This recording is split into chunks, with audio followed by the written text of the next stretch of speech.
Jane Eyre by Charlotte Bronte. Chapter 25. The month of courtship had wasted.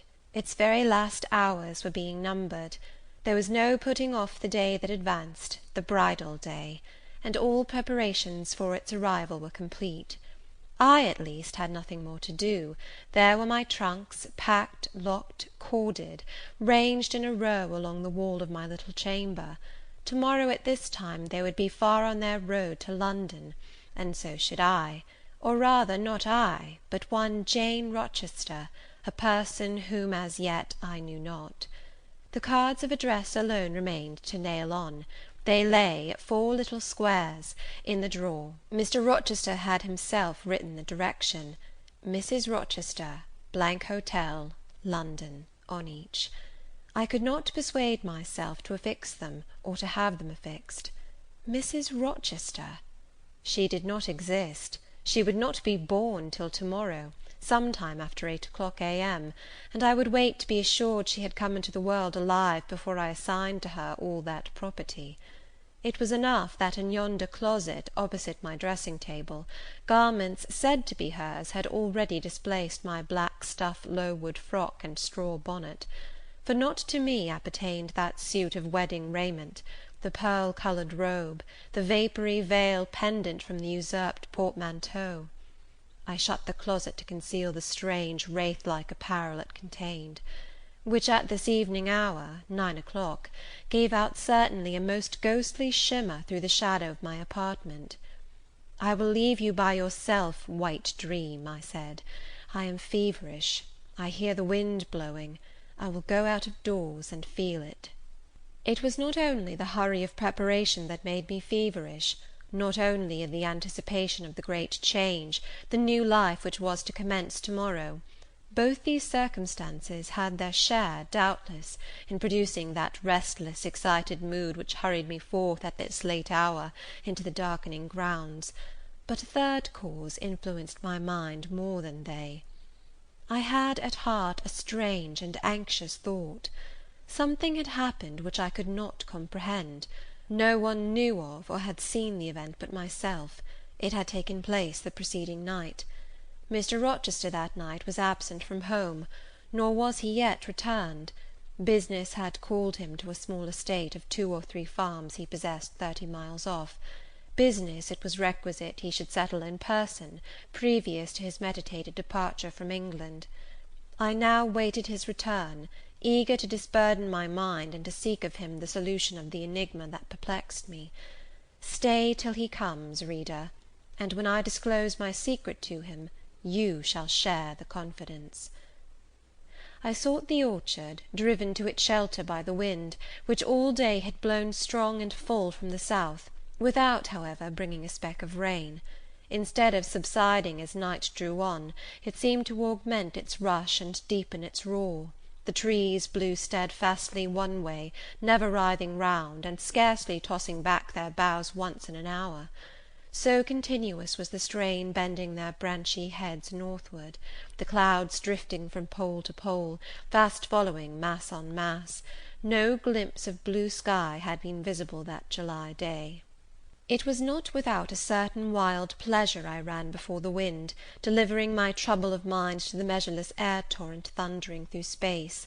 Descending the laurel walk, I faced the wreck of the chestnut tree. It stood up black and riven. The trunk, split down the centre, gasped ghastly.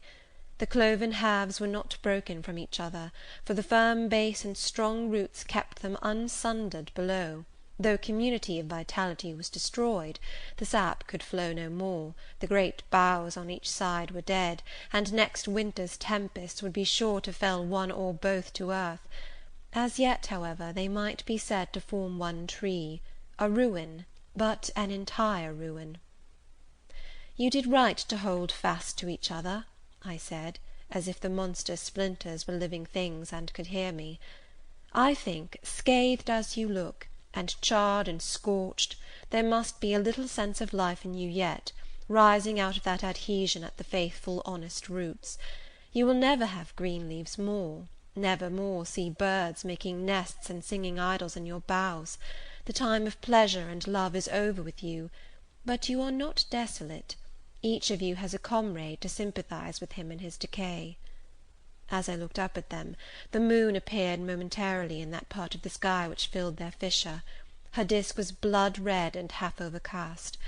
She seemed to throw on me one bewildered, dreary glance, and buried herself again instantly in the deep drift of cloud. The wind fell for a second round Thornfield, but far away over wood and water poured a wild, melancholy wail. It was sad to listen to, and I ran off again. Here and there I strayed through the orchard, gathered up the apples with which the grass round the tree roots was thickly strewn. Then I employed myself in dividing the ripe from the unripe. I carried them into the house and put them away in the store-room. Then I repaired to the library to ascertain whether the fire was lit; for, though summer, I knew on such a gloomy evening Mr. Rochester would like to see a cheerful hearth when he came in. Yes, the fire had been kindled some time, and burnt well. I placed his arm-chair by the chimney-corner. I wheeled the table near it. I let down the curtain, and had the candles brought in ready for lighting. More restless than ever, when I had completed these arrangements, I could not sit still, nor even remain in the house. A little timepiece in the room and the old clock in the hall simultaneously struck 10. "How late it grows!" I said. "I will run down to the gates. It is moonlight at intervals. I can see a good way on the road. He may be coming now, and to meet him will save some minutes of suspense." The wind roared high in the great trees which embowered the gates, but the road, as far as I could see, to the right hand and the left, was all still and solitary, save for the shadows of clouds crossing it at intervals as the moon looked out. It was but a long pale line, unvaried by one moving speck. A puerile tear dimmed my eye while I looked, a tear of disappointment and impatience. Ashamed of it, I wiped it away. I lingered. The moon shut herself wholly within her chamber, and drew close her curtain of dense cloud. The night grew dark. Rain came driving fast on the gale. "I wish he would come! I wish he would come!" I exclaimed, seized with hypochondriac foreboding. I had expected his arrival before tea. Now it was dark. What could keep him? Had an accident happened? The event of last night again recurred to me. I interpreted it as a warning of disaster. I feared my hopes were too bright to be realized, and I had enjoyed so much bliss lately that I imagined my fortune had passed its meridian, and must now decline. Well, I cannot return to the house, I thought.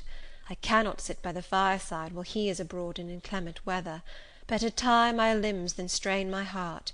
I will go forward and meet him. I set out.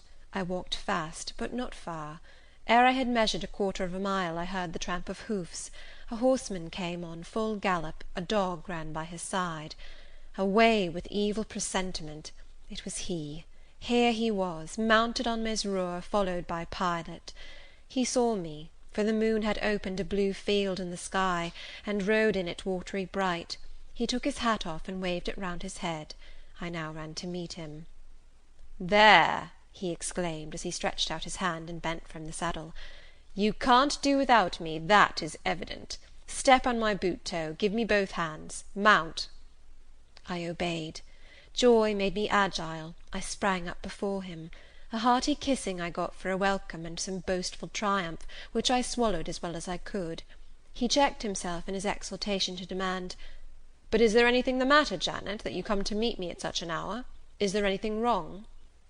"No, but I thought you would never come. I could not bear to wait in the house for you, especially with this wind and rain." "Rain and wind, indeed! Yes, you are dripping like a mermaid. Pull my cloak round you. But I think you are feverish, Jane. Both your cheek and hand are burning hot. I ask again, is there anything the matter?" "Nothing now. I am neither afraid nor unhappy." "Then you have been both." "Rather. But I'll tell you all about it by and by, sir, and I dare say you will only laugh at me for my pains." "I'll laugh at you heartily when tomorrow is past. Till then I dare not. My prize is not certain. This is you, who have been as slippery as an eel this last month, and as thorny as a briar rose. I could not lay a finger anywhere but I was pricked, and now I seem to have gathered up a stray lamb in my arms. You wandered out of the fold to seek your shepherd, did you, Jane?" I wanted you. But don't boast. Here we are at Thornfield, now let me get down. He landed me on the pavement. As John took his horse, and he followed me into the hall, he told me to make haste and put on something dry, and then return to him in the library; and he stopped me, as I made for the staircase, to extort a promise that I would not be long. Nor was I long. In 5 minutes I rejoined him. I found him at supper. "Take a seat and bear me company, Jane. Please God, it is the last meal but one you will eat at Thornfield Hall for a long time." I sat down near him, but told him I could not eat. "Is it because you have the prospect of a journey before you, Jane? Is it thoughts of going to London that takes away your appetite?" "I cannot see my prospects clearly to-night, sir, and I hardly know what thoughts I have in my head. Everything in life seems unreal." "Except me. I am substantial enough. Touch me." "You, sir, are the most phantom-like of all. You are a mere dream." He held out his hand, laughing. "Is that a dream?" said he, placing it close to my eyes. He had a rounded, muscular, and vigorous hand, as well as a long, strong arm.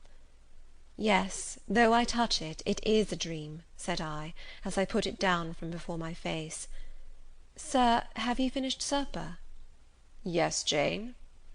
I rang the bell and ordered away the tray. When we were again alone, I stirred the fire, and then took a low seat at my master's knee. "It is near midnight," I said. "Yes, but remember, Jane, you promised to wake with me the night before my wedding." "I did, and I will keep my promise, for an hour or two at least. I have no wish to go to bed." "Are all your arrangements complete?" "All, sir."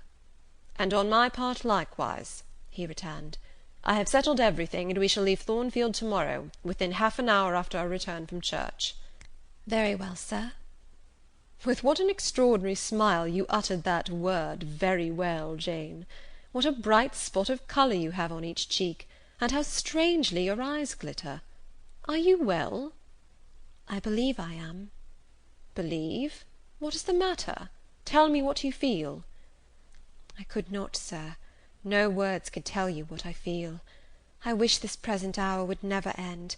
Who knows with what fate the next may come charged?"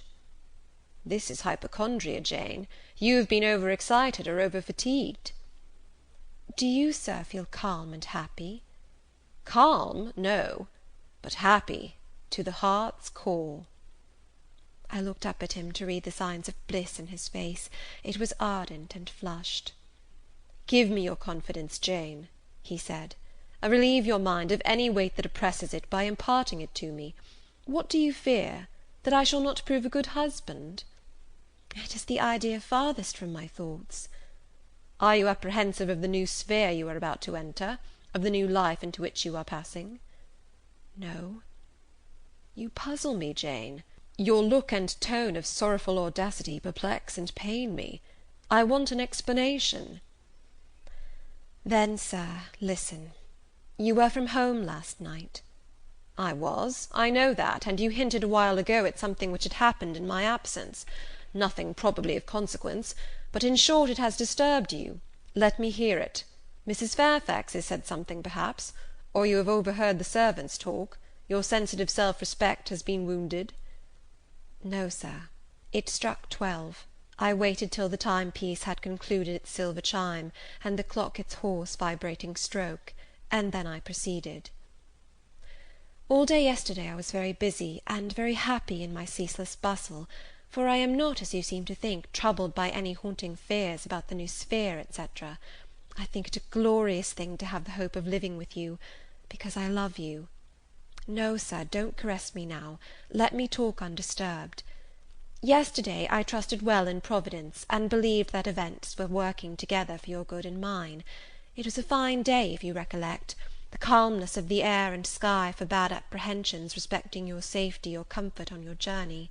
I walked a little on the pavement after tea, thinking of you, and I beheld you in imagination so near me I scarcely missed your actual presence. I thought of the life that lay before me, your life, sir, an existence more expansive and stirring than my own, as much more so as the depths of the sea to which the brook runs are than the shallows of its own straight channel. I wondered why moralists call this world a dreary wilderness. For me it blossomed like a rose. Just at sunset the air turned cold and the sky cloudy. I went in. Sophy called me upstairs to look at my wedding dress, which they had just brought, and under it in the box I found your present, the veil which, in your princely extravagance, you sent for from London, resolved, I suppose, since I would not have jewels, to cheat me into accepting something as costly. I smiled as I unfolded it, and devised how I would tease you about your aristocratic tastes, and your efforts to mask your plebeian bride in the attributes of a peeress. I thought how I would carry down to you the square of unembroidered blonde I had myself prepared as a covering for my low-born head, and ask if that was not good enough for a woman who could bring her husband neither fortune, beauty, nor connections. I saw plainly how you would look, and heard your impetuous republican answers, and your haughty disavowal of any necessity on your part to augment your wealth or elevate your standing by marrying either a purse or a coronet. "How well you read me, you witch!" interposed Mr. Rochester. "But what did you find in the veil besides its embroidery? Did you find poison, or a dagger, that you look so mournful now?" "No, no, Sir. Besides the delicacy and richness of the fabric, I found nothing save Fairfax Rochester's pride, and that did not scare me, because I am used to the sight of the demon. But, Sir, as it grew dark, the wind rose. It blew yesterday evening, not as it blows now, wild and high, but with a sullen, moaning sound, far more eerie. I wished you were at home. I came into this room, and the sight of the empty chair and fireless hearth chilled me. For some time after I went to bed I could not sleep. A sense of anxious excitement distressed me. The gale still rising seemed to my ear to muffle a mournful undersound. Whether in the house or abroad I could not at first tell, but it recurred, doubtful yet doleful at every lull. At last I made out it must be some dog howling at a distance. I was glad when it ceased. On sleeping, I continued in dreams the idea of a dark and gusty night. I continued also the wish to be with you, and experienced a strange, regretful consciousness of some barrier dividing us. During all my first sleep I was following the windings of an unknown road. Total obscurity environed me. Rain pelted me. I was burdened with the charge of a little child, a very small creature, too young and feeble to walk, and which shivered in my cold arms, and wailed piteously in my ear. I thought, Sir, that you were on the road a long way before me, and I strained every nerve to overtake you, and made effort on effort to utter your name and entreat you to stop, but my movements were fettered, and my voice still died away inarticulate, while you, I felt, withdrew farther and farther every moment. "And those dreams weigh on your spirits now, Jane, when I am close to you? Little nervous subject! Forget visionary woe, and think only of real happiness. You say you love me, Janet? Yes, I will not forget that, and you cannot deny it. Those words did not die inarticulate on your lips. I heard them clear and soft, a thought too solemn perhaps, but sweet as music. I think it is a glorious thing to have the hope of living with you, Edward, because I love you. Do you love me, Jane? Repeat it." "I do, Sir, I do, with my whole heart." "Well," he said, after some minutes' silence, "it is strange, but that sentence has penetrated my breast painfully. Why? I think because you said it with such an earnest religious energy, and because your upward gaze at me now is the very sublime of faith, truth, and devotion. It is too much as if some spirit were near me. Look wicked, Jane, as you know well how to look. Coin one of your wild, shy, provoking smiles. Tell me you hate me. Tease me, vex me, do anything but move me. I would rather be incensed than saddened." "I will tease you and vex you to your heart's content when I have finished my tale, but hear me to the end." "I thought, Jane, you had told me all. I thought I had found the source of your melancholy in a dream." I shook my head. "What? Is there more? But I will not believe it to be anything important. I warn you of incredulity beforehand. Go on." The disquietude of his air, the somewhat apprehensive impatience of his manner, surprised me, but I proceeded. "I dreamt another dream, Sir. That Thornfield Hall was a dreary ruin, the retreat of bats and owls. I thought that of all the stately front nothing remained but a shell-like wall, very high and very fragile looking. I wandered, on a moonlit night, through the grass-grown enclosure within. Here I stumbled over a marble hearth, and there over a fallen fragment of cornice. Wrapped up in a shawl, I still carried the unknown little child. I might not lay it down anywhere, however tired my arms, however much its weight impeded my progress, I must retain it. I heard the gallop of a horse at a distance on the road. I was sure it was you, and you were departing for many years, and for a distant country.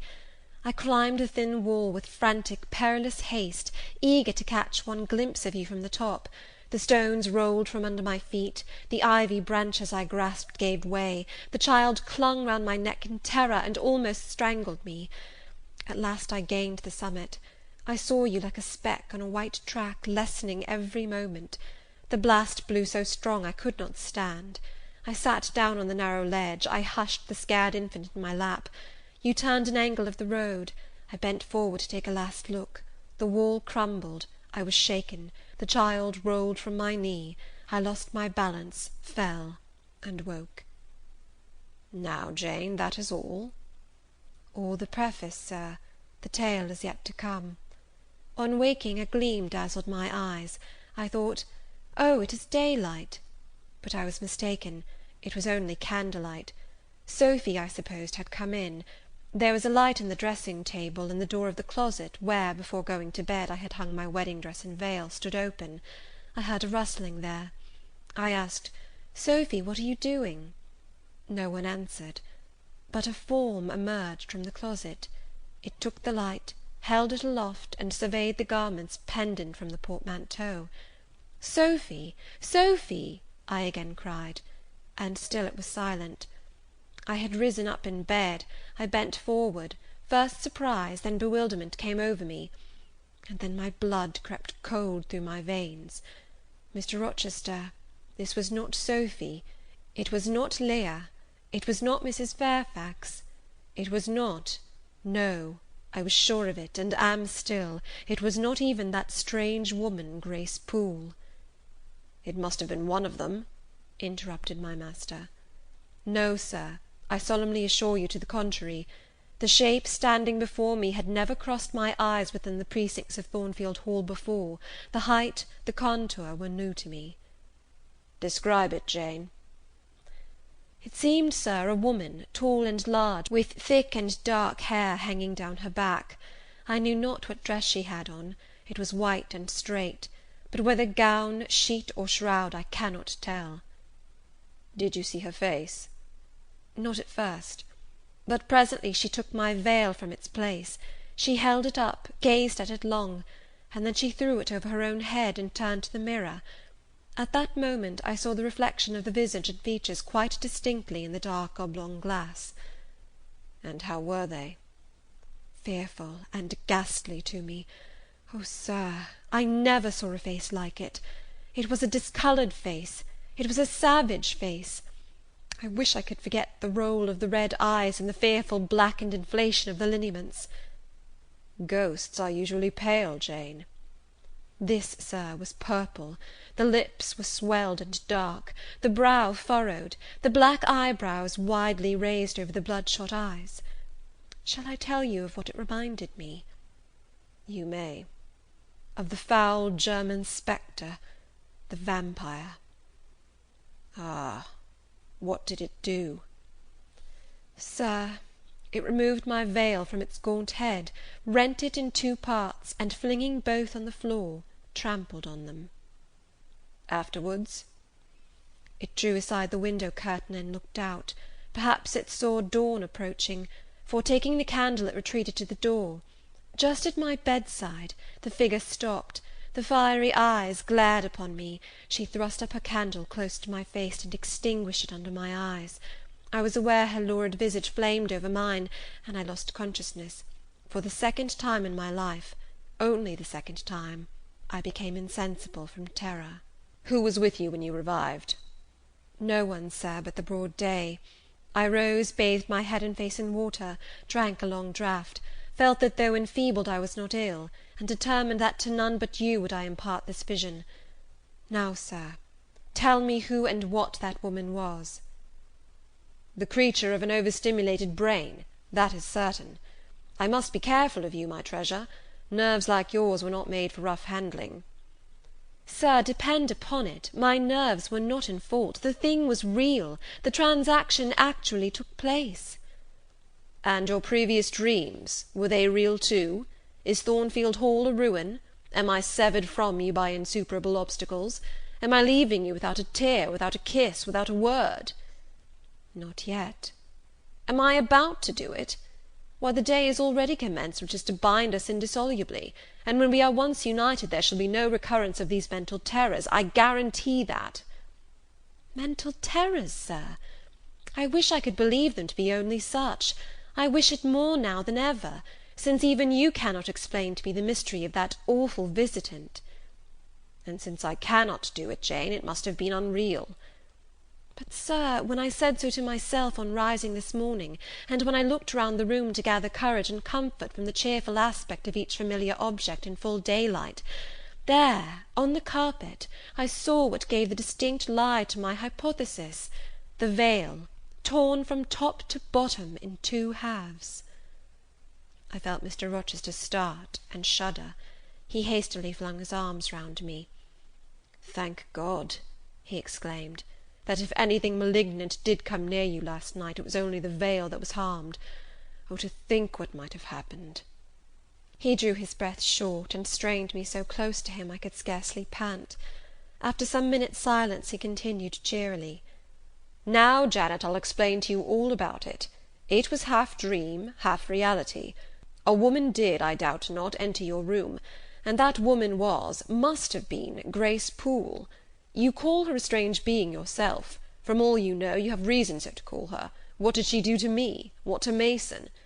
In a state between sleeping and waking, you noticed her entrance and her actions; but feverish, almost delirious as you were, you ascribed to her a goblin appearance different from her own. The long dishevelled hair, the swelled black face, the exaggerated stature, were figments of imagination, results of nightmare. The spiteful tearing of the veil was real, and it is like her. I see you would ask why I keep such a woman in my house. When we have been married a year and a day, I will tell you, but not now. Are you satisfied, Jane? Do you accept my solution of the mystery?"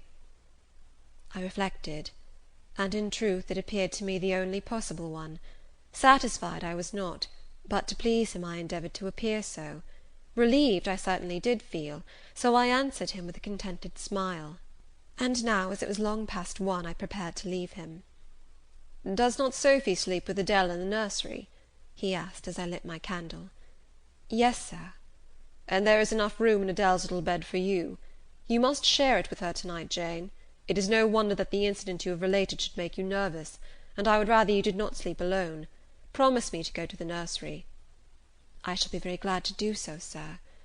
"And fasten the door securely on the inside. Wake Sophy when you go upstairs, under pretence of requesting her to rouse you in good time to-morrow, for you must be dressed and have finished breakfast before 8.